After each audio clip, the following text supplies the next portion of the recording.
मीरपुर नाम के शहर में तेजस अपनी पत्नी नीरू के साथ रहता था। पति पत्नी दोनों ही नौकरी करते थे। एक दिन तेजस गांव अपनी माँ के पास फोन करता है। हेलो, प्रणाम माँ।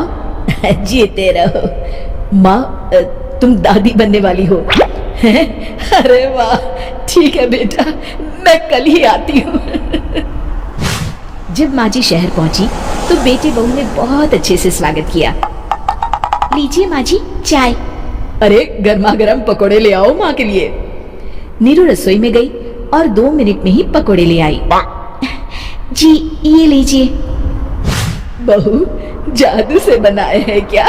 अभी तो रसोई में गई थी। यम्मी। माँ जी शीला रसोई में पकोड़े तल रही है, मैं बस लेकर आई। हे भगवान, मेरा धर्म भ्रष्ट कर दिया तूने। अब तो गंगा जल से शुद्धिकरण करना होगा।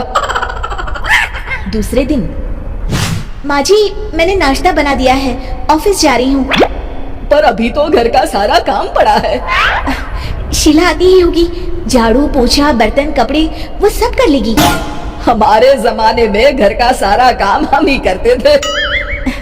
जी माँ जी आप बहुत होशियार हैं, मैं घर ऑफिस दोनों नहीं संभाल पाती। तो जरूरत क्या है घर से बाहर जाकर चाकरी करने की? वैसे भी घर का काम खुद करने से घर में बरकत आती है, समझी? पर माँ जी। पर वर कुछ नहीं, इस महीने की पगार मिले फिर ऑफिस बंद है। हाँ।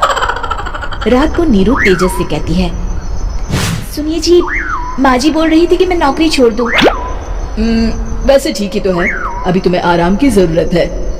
फिर भी आराम कहाँ, शीला को छुड़ाने के लिए बोल रही थी। तो अब 24 घंटे में इतना काम तो कर ही सकती हो। पर जॉब पसंद है मुझे, घर पर मन नहीं लगेगा। अगले दिन जब दोनों ऑफिस के लिए निकल रहे थे, मेरी तो कोई कीमत ही नहीं है इस घर में। माँ जी आजकल महंगाई बहुत है, रहन सहन भी बदल गया है, दोनों नौकरी करते हैं तभी ठीक रहता है। अच्छा, तू कहना क्या चाहती है? मेरा बेटा तुझे बिठा के खिला नहीं सकता? तू ही इस घर का खर्च चला रही है, हैं? नहीं माँ जी, मेरा वो मतलब नहीं था। मतलब खूब समझती हूँ, ये बाल धूप में सफेद नहीं किए मैंने। हाँ।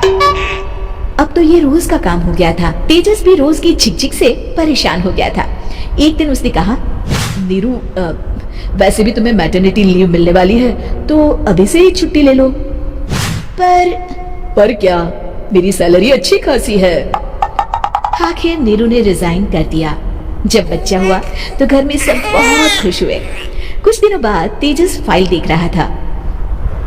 क्या हुआ तेजस, कुछ परेशान लग रहे हो?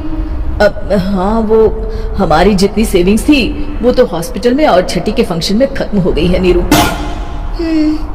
और अभी वैसे मंदी चल रही है तो मैं बोल रही थी कल मुन्ना को हेपेटाइटिस का टीका लगवाना है। नीरू क्या पोस्टपोन नहीं कर सकते? नहीं जी बिल्कुल नहीं। अब तेजस को समझ में आ रहा था कि उससे गलती हुई है। पैसों की कमी का असर घर के माहौल पर भी पड़ रहा था। अगले दिन, बेटा मेरा चश्मा और ये दवाइयाँ ले आना, पर्चा देते हुए माँ जी ने कहा। जी। तेजस मुन्ना के लिए दूध का डिब्बा और डायपर भी ले आना, और ये किराने के सामान की लिस्ट है, इसे भी लाना है। तेजस गुस्से में लिस्ट मरोड़ कर फेंकता है और चिल्लाता है, पैसे क्या पेड़ पर उगते हैं? ये ले आना वो ले आना। अरे पर ये जरूरत का सामान ही है। वो गुस्से में बिना कुछ कहे ऑफिस चला गया। अरे अरे लंच तो ले जाइए। नीरू दौड़कर डिब्बा पकड़ाती है।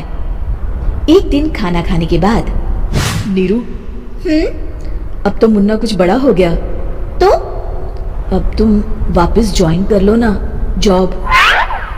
पर इस रिसेशन में जॉब मिलना बहुत मुश्किल है। ट्राई तो करो। फिर मुन्ना?